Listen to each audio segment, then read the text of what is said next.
FM 93.1 FM. Lomé Togo, abonne-toi à Radio Taxi FM TG sur YouTube. Like, commente et partage ton programme préféré diffusé sur la géniale des radios Taxi FM. Taxi FM sur YouTube, Radio Taxi FM TG. Les programmes de la géniale des radios de ta capitale en boucle.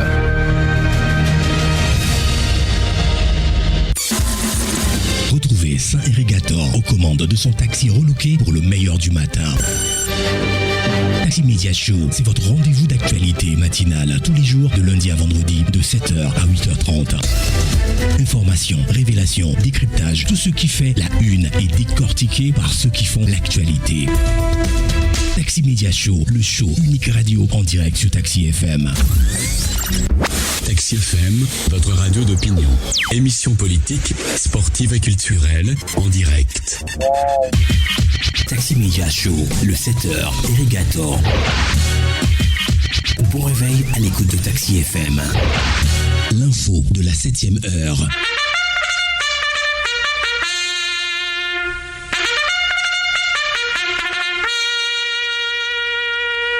« 7h, 8h15, Irrigator et les rédactions sont à l'antenne pour le show du matin. »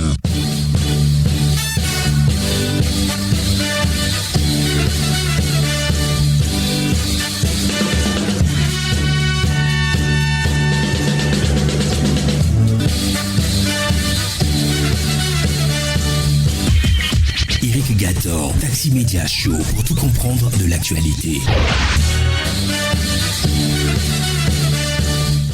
Bienvenue, bonjour à tous. La suite de la matinale, c'est l'aventure de Taxi Media Show. Nous sommes ravis de vous avoir avec nous ce matin. Taxi Media Show aujourd'hui, c'est jeudi. Oui, ça ne vous a pas échappé. Jeudi 20 février 2025. Bienvenue à tous. Taxi Media Show, Irrigator. Dans les prochaines minutes, on vous donnera juste une idée des journaux qui sont dans les kiosques ce jeudi. Il n'y en a pas mal. Et puis, après la revue de presse, notre invité dans 10 minutes pour trancher, c'est le président national du CAR, le Comité d'Action pour le Renouveau, Robert Yao Daté, qui est avec nous. Bienvenue. Taxi Media Show, première marche.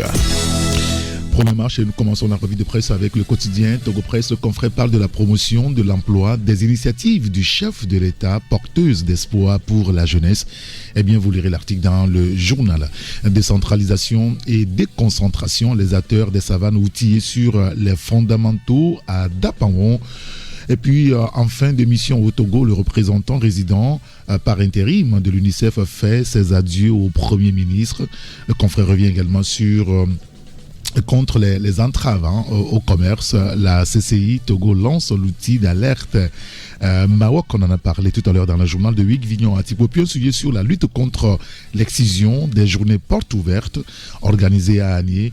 Les détails de tous ces sujets-là à retrouver nulle part ailleurs que dans le journal, le quotidien Togo Presse, dans les kiosques ce jeudi matin.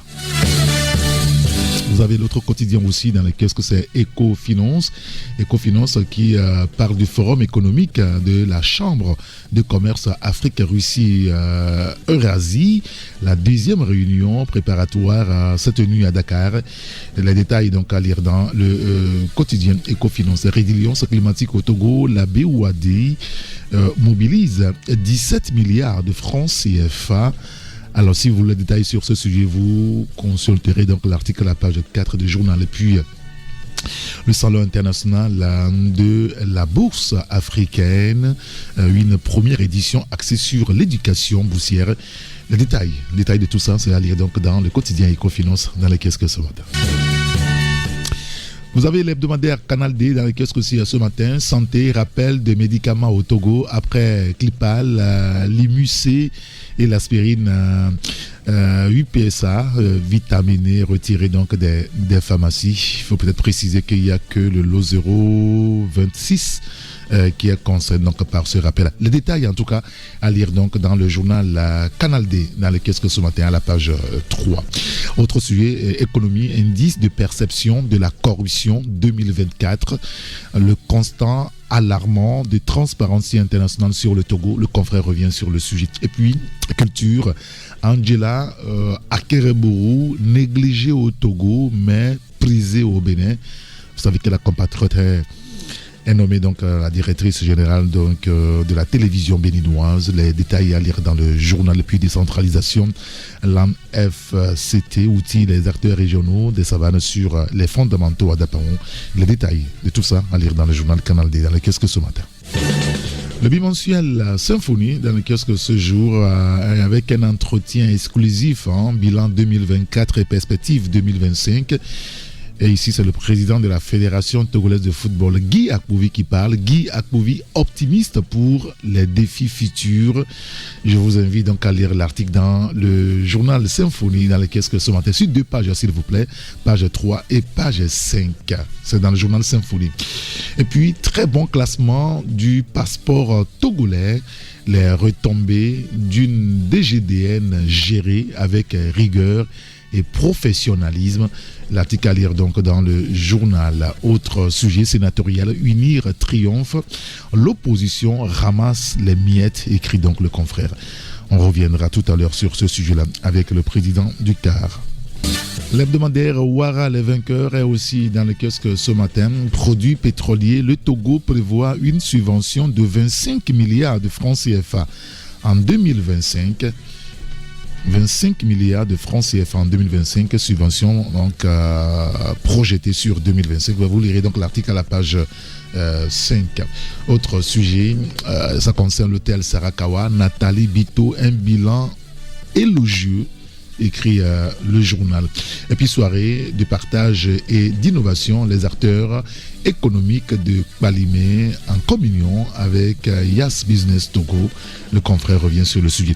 Et puis sur les élections locales, régionales, législatives et sénatoriales, unir la majorité. C'est ce que donc notre confrère. Vous lirez l'article là à la page 3 du journal Ouara les vainqueurs.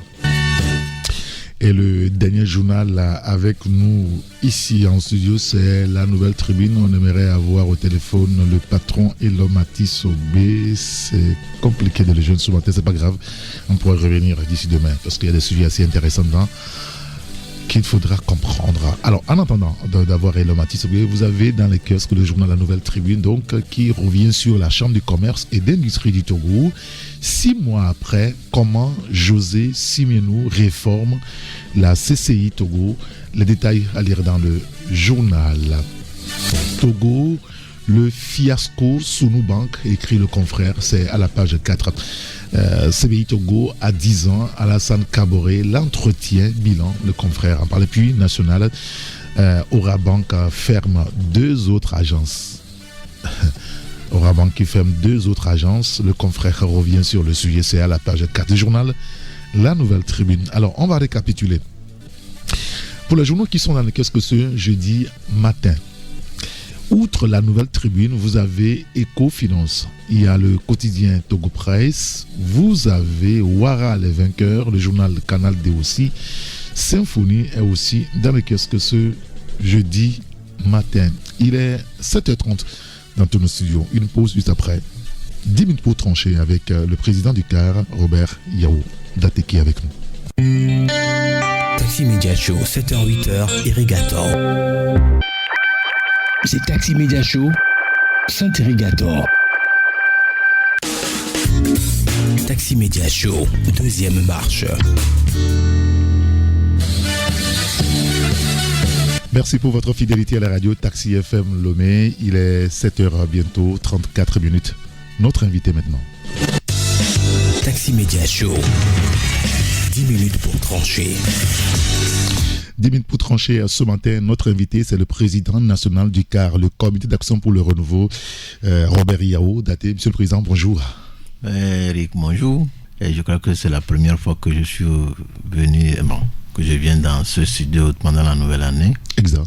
Je profite pour vous présenter mes vœux les meilleurs, même si nous sommes en février. Exact. Et je profite pour vous féliciter pour tout ce que vous faites. Je profite de vos micros pour saluer les Togolaises et les Togolais, les militantes et les militants du Comité d'action pour le renouveau CAR. Merci d'avoir accepté d'être avec nous ce matin. Vous suivez l'actualité, je voulais qu'on en parle à peu près, notamment sur la gouvernance publique. Et je crois savoir que vous aussi, vous avez lu sur les réseaux sociaux le fameux rapport de l'inspection générale d'État 2020, 2021, 2022 et le récent c'est 2023. Que vous renseigne ce rapport sur la gestion des entreprises publiques, Monsieur le Président? Merci encore une fois, mais avant d'arriver à la question, permettez-moi de rendre un hommage mérité à un doyen du CAC, je vais nommer Piero Kossi Boaka, qui est un des vice-présidents du Conseil des sages, qui nous a quittés et qui sera enterré normalement. Tout est fait prêt pour que le samedi on le met dans sa dernière demeure pour rejoindre ceux qui nous ont quittés, en particulier Maître Yaovi Agwebo et les autres.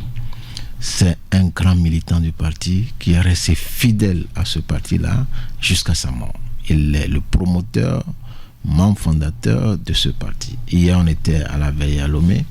Nous allons continuer les cérémonies jusqu'à le ramener à son créateur. Oui. Que la terre lui soit légère. D'accord. Permettez-moi aussi de remercier les Togolaises et les Togolais qui se battent chaque jour pour leur survie quotidienne, qui devient de plus en plus très difficile. Mais il faut qu'ils tiennent. Ça vous préoccupe? Ça me préoccupe beaucoup. Mais vous en parlez très peu, rarement. Vous, les partis politiques. Alors, nous en parlons très peu, mais nous en parlons beaucoup. Et la vie devient très compliquée au Togo. Le quotidien est très difficile, mais les Togolais se battent. C'est l'occasion aussi de féliciter nos dames qui se battent chaque jour dans les marchés pour que le quotidien soit assuré à la maison. Ces dames qui ont perdu leurs marchandises dans les divers incendies des marchés sont toujours dans une détresse impossible. C'est l'occasion d'interpeller les gouvernants pour qu'on trouve une solution à ces dames-là qui pleurent chaque jour. C'est très important. Maintenant, revenons à votre question, qui est le rapport de l'inspection générale d'État. Oui. D'abord, c'est une bonne chose que finalement, l'inspection d'État commence par se faire entendre. C'est une bonne chose. Et il faut les encourager. Mais je vais prendre quelques points. J'ai pris le temps de lire un peu le rapport. D'accord. Mais j'ai pris quelques points. D'abord, l'effectif même de l'IGE. L'IGE se plaint de son effectif. Lorsque vous allez à la page 8 du document, exact. Ils disent que non, ils sont en sous-effectif. S'ils sont en sous-effectif, comment ils vont pouvoir faire le travail? Donc ça veut dire que les gouvernants sont interpellés à ce que l'IGE soit vraiment en effectif pour pouvoir faire le travail. J'ai fouillé un peu le document, je suis parti à la page 10, page 11 et suivant.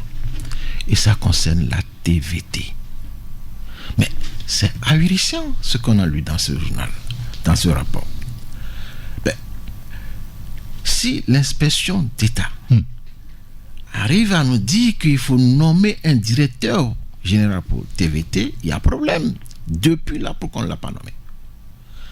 Il y a beaucoup de points qui ont relevé des insuffisances, des manquements graves. Ce qui veut dire qu'il y a du travail à faire. Je suis encore allé un peu plus loin, à la page 15 et 16 et suivant, et je suis tombé sur l'ambassade du Maroc. Ben, attends, là, on nous fait comprendre, je cite seulement un point, on nous fait comprendre qu'il y a eu une certaine dame, je ne vais pas citer le nom, qui s'est permis d'utiliser les fonds de l'ambassade pour ses besoins personnels. Mais c'est grave. Et ça, c'est l'IGE qui dit ça. Mais ce n'est pas moi. Je vous dis, j'ai lu le rapport. Et c'est l'IGE qui le dit, qui a cité nommément le nom, qui a cité nommément la personne. Je ne veux pas la citer ici. Mais ça veut dire qu'il y a problème. Donc, ce qui veut dire que nos institutions ont de sérieux problèmes. Vous savez pourquoi? Racontez-nous. Voilà.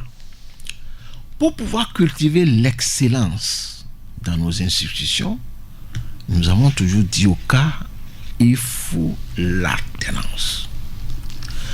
Parce que la personne qui est là-bas c'est que demain, on peut la révoquer. Elle est obligée de cultiver l'excellence. Parce qu'elle ne sait pas celui qui va venir demain. Celui qui viendra demain, s'il sait que cette personne-là est excellente, la personne va pouvoir la garder. Mais tant qu'il n'y aura pas d'alternance, la personne qui est là-bas a été nommée et sait que je suis là et je suis là. Donc, peu importe ce que je fais, l'essentiel c'est que je sois protégé. C'est tout ce que nous voyons là, dans le rapport d'État. Donc, il est important que ce rapport d'État puisse servir aux autorités pour qu'ils sachent ce qu'il faut faire pour corriger ce qu'on doit corriger pour le bonheur des Togolais. Est-ce que c'est anodin que ce rapport se retrouve sur la place publique? On avait en souvenance aussi ce fameux rapport de la Cour des comptes sur la gestion du fonds Covid. On s'était étonné. On a vu derrière le bras-le-bas du gouvernement togolais à l'Assemblée nationale, les ministres sur les médias qui s'expliquaient presque pour dire que le travail a été bâclé au niveau de la Cour des comptes. Est-ce que le travail là qu'on voit sur ce rapport-là est un travail fin? Moi, je ne veux pas rentrer dans l'appréciation du travail. Je prends les éléments de ce rapport. C'est une institution de l'État qui fait un rapport et qui a... Normalement, les rapports là doivent être rendus publics. C'est tout à fait normal qu'on rende l'air. Mais attends, l'argent qu'on utilise... Oui, mais on nous a habitués à ne jamais parler, oui, à ne jamais donner des explications sur des sujets. Donc on s'étonne que ces rapports se retrouvent sur les réseaux sociaux.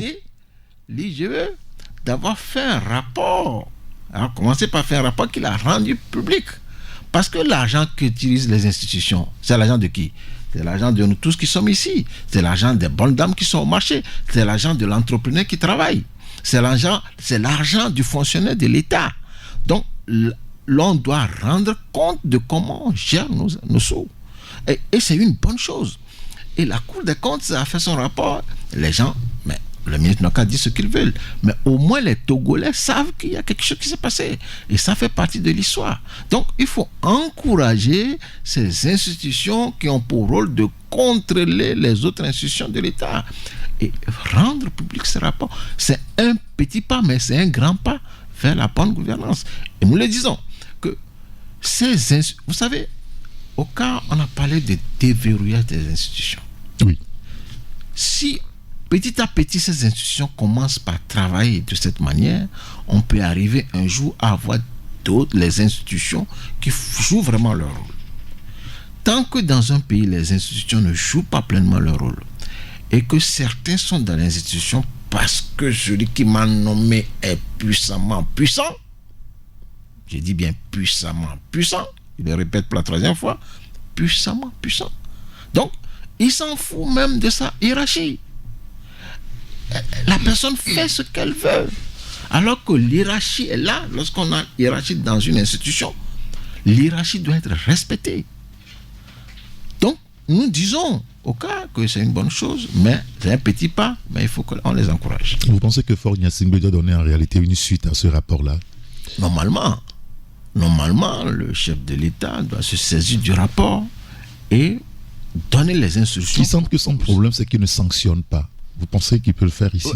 Nous pensons que c'est l'occasion qu'on lui a donnée de pouvoir sanctionner s'il faut sanctionner et de pouvoir redresser ce qu'il doit redresser. Vous savez, c'est lui, qu'on le veut pas, la nature a aujourd'hui lui a confié une charge. Et c'est lui seul qui est responsable de cette charge-là.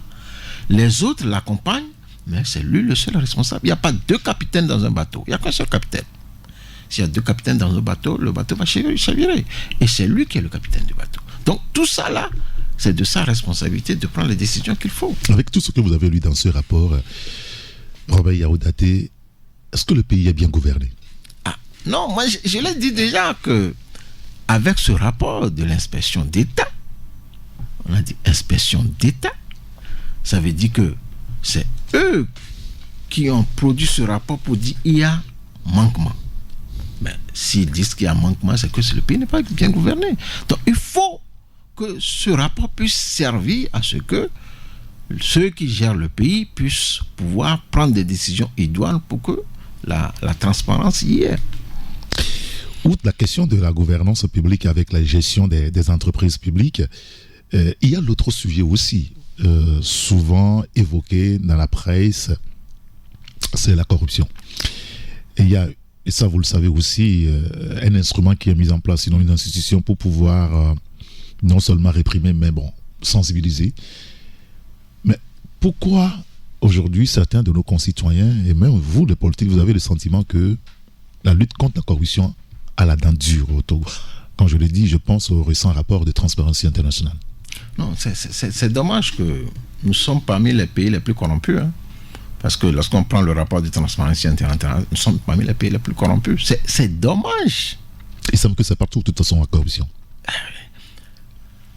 Vous avez cité tout à l'heure le rapport de la Cour des comptes. Oui.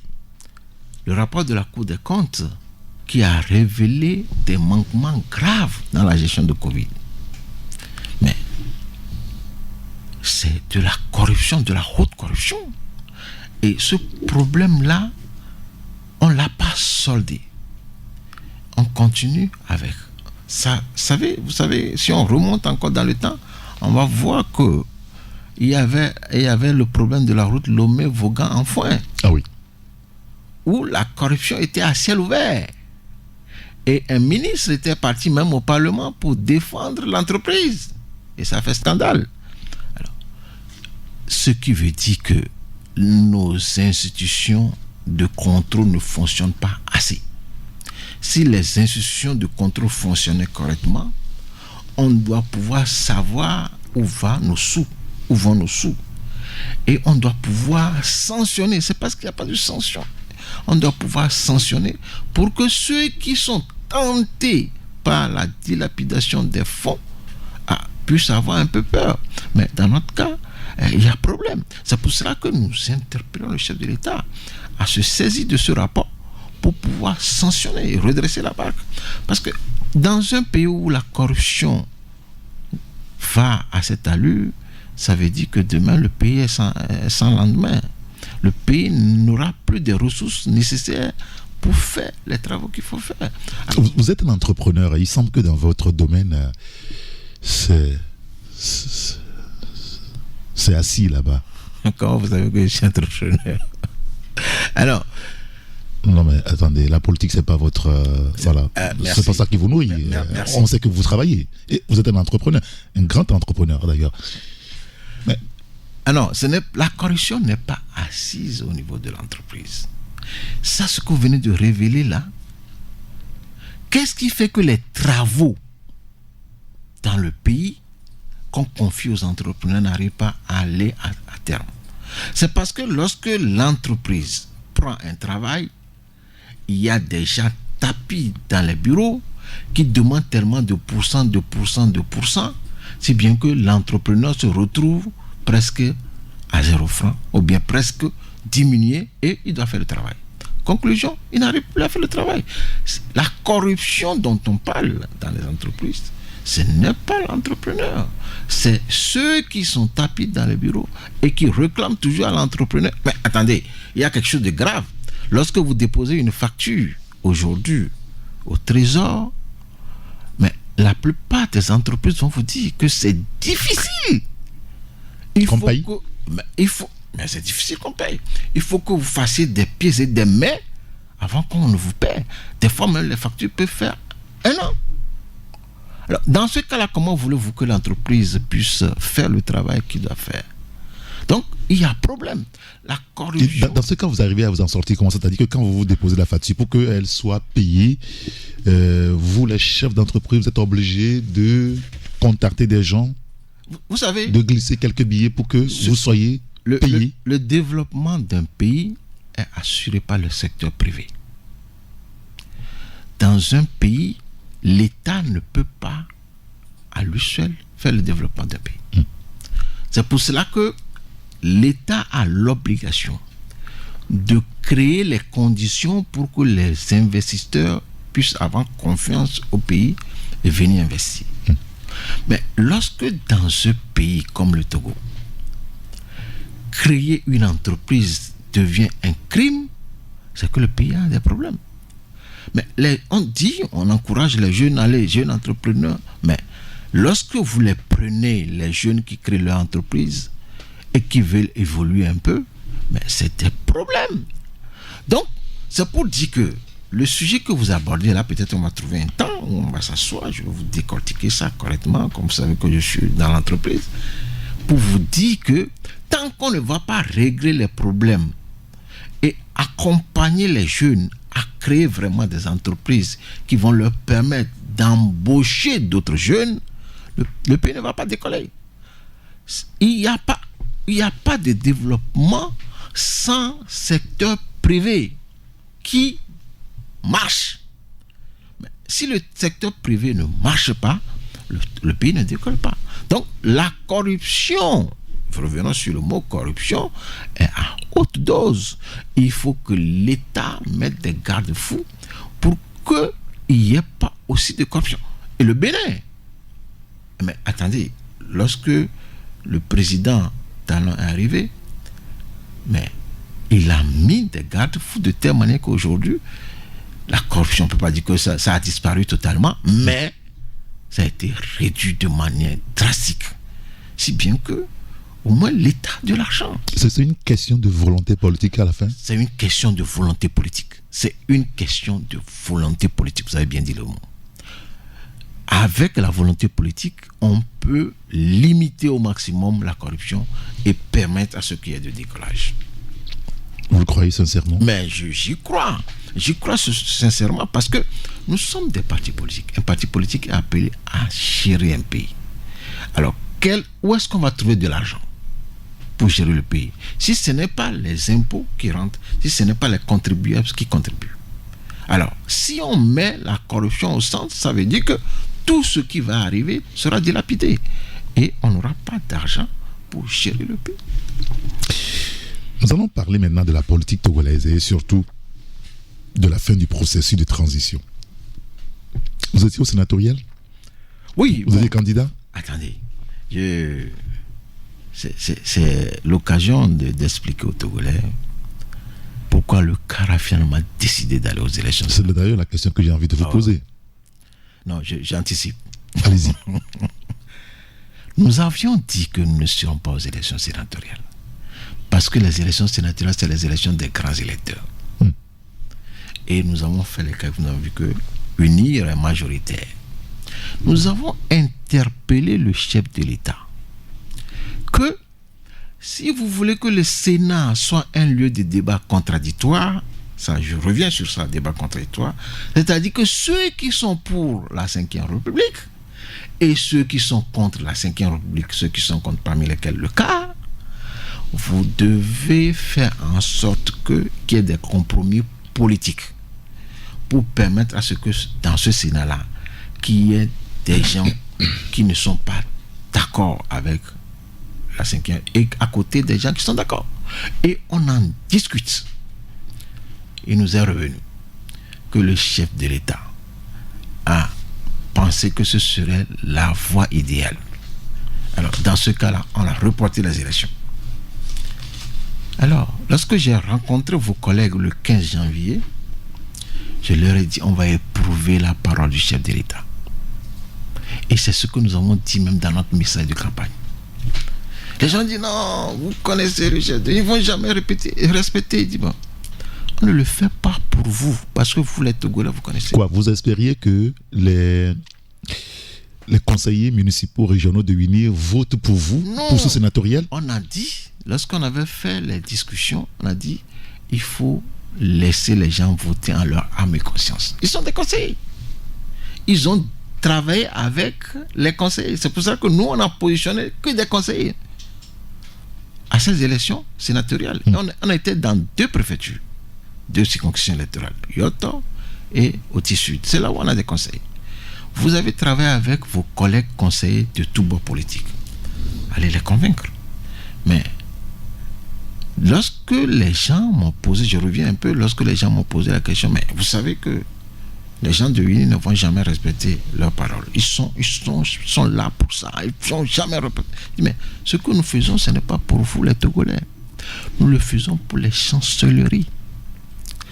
Parce que ce qu'on vend aux chancelleries, c'est que l'opposition n'est là que pour boycotter. Alors, on va dire que le chef de l'État a donné les instructions, le chef de l'État a donné sa parole, mais l'opposition a encore boycotté. Aujourd'hui, nous avons la preuve vis-à-vis des chancelleries que nous vous avons dit qu'ils ne vont pas respecter leur parole. Vous faites votre politique par rapport aux chancelleries? Non, il faut, parce que lorsque vous faites la politique, il faut savoir qu'il y a la communauté internationale qui vous regarde aussi. Ce qu'on vend, c'est que l'opposition togolaise n'est que là pour boycotter. Mais aujourd'hui, voilà que on nous a dit le chef de l'État est dans. Il a donné sa parole, mais des forces négatives n'ont pas voulu que cette parole soit. Mais attendez, monsieur Robert Yaoundaté, est-ce que c'est pas illusoire de penser que vous irez à ces élections et que les conseillers municipaux de UNIR ou les conseillers régionaux de UNIR vont voter pour vous? Non, mais il y a pire. Non seulement, mais pourquoi? Si on les laisse voter entre leur âme et conscience. Mais les partis donnent toujours des consignes de vote. Lorsqu'on avait. Et c'est normal, non? Non. Attends, ça veut dire que dans la politique, il n'y a que les compromis. Pour vous régler les problèmes. Aujourd'hui, vous avez vu en Ukraine, non? Oui, c'est pas décidé totalement. La guerre a commencé, mais il a fallu qu'à un moment donné, Poutine envoie une délégation et Trump envoie une délégation pour s'asseoir, pour discuter de la chose. Il n'y a que des discussions qui puissent permettre de régler les problèmes togolais ou bien les problèmes politiques. Alors, et pour éprouver l'adversaire, il faut l'acculer. Il ne faut pas que l'adversaire ait aujourd'hui un argument à vendre. Et aussi, lorsque vous faites la politique intérieure, il faut savoir que la politique est sérieuse. Il faut qu'aux yeux de la communauté internationale, qu'on sente que l'opposition a raison. Mais ce qui s'est passé, les gens de l'UI, non seulement ils ont donné les consignes contrairement à ce qu'ils nous ont dit, mais ils sont arrivés à même acheter les autres de l'opposition. Comment ça? Attends, lorsque je vais prendre... Oui. Je prends... UNIR a acheté des voix? Je prends le résultat dans le Yoto. Oui. Dans le Yoto, UNIR a 2 voix, lui-même. Mais UNIR a donné une consigne pour qu'on vote pour quelqu'un. Et lorsque vous prenez les voix de l'opposition dans le Yoto, le voix de l'opposition dans le Yoto, et les voix de UNIR à 22, l'opposition est à 24. Ça veut dire que normalement, l'opposition doit pouvoir s'entendre et passer. Mais nous savons que dans ces cas-là, ce n'est pas évident que les gens ne viennent pas avec, ne viennent voter dans leur âme et conscience. Parce que la corruption dont on vient de parler est aussi dans les élections. Et c'est interdit normalement par la loi. Est-ce que vous voulez nous dire que pour ces élections sénatoriales, il y a des billets de banque qui ont circulé? Ce n'est pas moi qui vous le dit. Vous le savez très bien. C'est pour dire que... Non, sérieux. Mais vous êtes plus informé que nous. Ah non, mais si les journalistes sont plus informés que vous, la politique, c'est grave. Vous êtes un grand journaliste, vous êtes plus informé que nous. Et vous savez ce qui s'est passé. En fait, disons que nous avons été à ces élections pour éprouver et nous avons vu les conséquences. C'est pour dire que aujourd'hui, UNI a fait en sorte que c'est ceux qui sont presque d'accord avec la Ve République qui ont eu des sièges. Et tous ceux qui ne sont pas d'accord, ils n'ont pas de siège. Là, c'est clair que nous avons été clairs que nous ne sommes pas d'accord avec la Ve République. La manière dont c'est fait, c'est vu au sud de tout le monde. Donc, si c'est comme ça, les forces obscures disent que si ça n'est ainsi, pourquoi vous voulez leur donner des sièges? Pourquoi vous voulez faire en sorte qu'eux aussi ils aient un siège? Parce que c'est un compromis politique. Yaoundaté, ceux qui sont contre la Ve République, à ce que nous sachions, ont déclaré publiquement qu'ils n'iront pas à ces élections. Parce que pour eux, y aller, c'est accompagner cette Ve République. Et si vous décidez d'aller à ces élections, est-ce qu'en réalité, ce n'est pas pour accompagner la Ve République? Pourquoi vous plaindre aujourd'hui? C'est là où vous ne savez pas la politique. La politique, ce n'est pas C'est plus compliqué que ça? Bien sûr. Là, le Sénat n'est pas le fruit de la Ve République.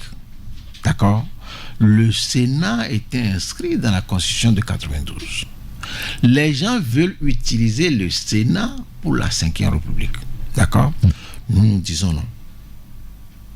Maintenant, on savait que en allant, on n'aura pas ce que nous souhaitons.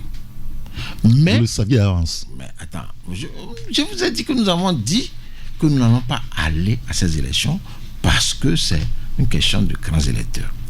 Mais, chemin faisant, interpeller le chef de l'État dit « Je veux faire en sorte qu'il y ait des débats contradictoires au Sénat. » Et à ce niveau-là, on dit « Bon, si le chef de l'État dit « Je veux faire en sorte qu'il y ait des débats contradictoires, testons-le, éprouvons-le. » Si nous concevons comme si le Sénat est l'émanation de la Ve République, c'est faux. Si c'est que l'opposition avait la majorité au niveau des communes, des élus communaux et des élus régionaux, nous devons prendre le Sénat. Nous devons prendre le Sénat de telle manière que les lois qui seront votées à l'Assemblée nationale, dès que ça vient au Sénat, on fait blocus. C'est parce que nous n'avons pas... Mais ça n'aura pas trop d'incidence. Hein. Vous savez que les lois se votent in fine à l'Assemblée nationale. Vous savez, la politique... Ça, c'est une vérité. Oui, la politique, c'est avoir des tribunes. Avoir des tribunes, c'est la politique, ça. Mais les gens de l'UNI savent que la tribune que nous aurons au Sénat, si c'est que l'opposition avait la majorité des conseillers, mais cette tribune doit permettre de régler un certain nombre de choses. Mais comme nous n'avons pas la majorité des conseillers, c'est ça qui fait que nous sommes dans cette situation. Donc, le Sénat n'est pas une émanation de la Ve République. C'est que tout était... Personne n'a dit ça, de toute façon. Sauf que le Sénat va participer à élire le président de la République. Mais attends, si le Sénat doit participer à élire, c'est les sénateurs qui vont élire, non? Si nous étions majoritaires au Sénat et nous disons nous n'allons pas participer, est-ce qu'on va élire le président de la République? Est-ce qu'on va l'élire? Il y aura des sénateurs qui vont voter quand même. Oui, mais proche du pouvoir. C'est-à-dire que c'est une question de quorum. Si le quorum n'est pas atteint, ça veut dire que les élections n'ont pas lieu.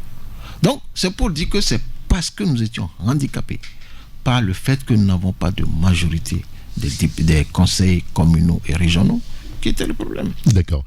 Alors, il est 8h sur la radio. Nous allons faire un clin d'œil aux partenaires. Ça ne va pas trop durer. Et on revient ensuite pour continuer cet entretien avec le président national du Comité d'action pour le renouveau CAR, Robert Yaoudate. Taxi Media Show, Irrigator. Tout de suite, la pub.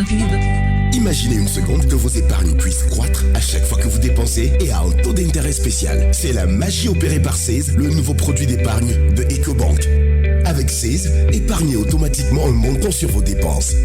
Comment ça fonctionne? À chaque retrait en agence, au guichet automatique ou achat en ligne, un pourcentage du montant de votre transaction est transféré de votre compte principal vers votre compte Seize. Vous avez la possibilité de choisir la proportion du retrait à épargner. Votre épargne ainsi constituée est rémunérée à 3,75% l'année. Salariés, ouvriers, commerçants, souscrivez à Seize et dépensez tout en économisant. Rendez-vous dans l'agence la plus proche. Pour plus d'informations, contactez votre gestionnaire, appelez le +228 22 53 76 50 ou écrivez à assist@ecobank.com. La vie est meilleure quand on a droit au bonheur. Et le bonheur se vit au quotidien quand on a une sauce qui nous rafraîchit le corps. Voltique, une eau minérale naturelle avec une alliance unique de sels minéraux et son goût inaltéré pour procurer une santé de fer. Produit au Togo, certifié ISO 22000, prix international du meilleur goût, la bouteille de Voltique est 100% recyclée car notre engagement est de contribuer à un monde propre et meilleur. L'eau minérale naturelle Voltique apporte tous ses bienfaits à toute la famille. Avant, pendant et après le sport, buvez Voltique. Ne dites plus eau, dites Voltique. Retour des tubes dans un instant sur Taxi FM. Taxi FM. Merci pour votre fidélité à la radio Taxi FM à Lomé. Nous sommes avec le président national du CAR, le Comité d'action pour le renouveau, Robert Yaoua Daté. Monsieur le Président, le sénatorial s'est passé. Bientôt, on attend la nomination des 20 autres personnalités pour que l'équipe soit constituée, l'équipe des sénateurs. Est-ce qu'au niveau du CAR, vous espérez que vous soyez nommés ou certains de vos membres soient nommés au Sénat? Ah bon, c'est une question? Ah oui, bien sûr. Ah bon, qu'on soit nommé? Oui, à défaut d'être élu, on peut être nommé. Non, il faut pas. Je ne pense pas que ça va, même les gens vont penser à ça. Parce que nous sommes clairs, hein, nous avons dit, on n'est pas. Lorsque vous savez la différence entre nommer quelqu'un et élire, c'est qu'aujourd'hui, lorsque on trouve les compromis, comme on l'a dit, c'est le parti qui est élu. Mais lorsqu'on nomme, c'est la personnalité qui est nommée. Voilà la différence. Oui, ça change quoi à la fin? Parti qui est élu. Ça change quoi? Oui, ça change beaucoup de choses. C'est-à-dire que lorsque vous prenez un élu, il doit recevoir les instructions du parti. Lorsque vous prenez un nommé, il n'est pas obligé de recevoir les instructions du parti. Il n'a aucune obligation. Je sais pas, peut-être que vous n'avez pas vu ça. Non, moi j'explore tout. C'est-à-dire que celui qui est nommé, il reçoit ses instructions de celui qui l'a nommé, vous voulez dire? Celui qui est nommé, il reçoit ses instructions de celui qui l'a nommé. Celui qui est élu, il reçoit les instructions du parti qu'il a élu, du parti qu'il a proposé. Donc la différence est très grande. C'est pour cela que la question le CAR dit non à la nomination. C'est pour ça que ta question me fait sourire. Le CAR dit non à la nomination. On ne peut pas aller à ça. Hein? Non. C'est-à-dire que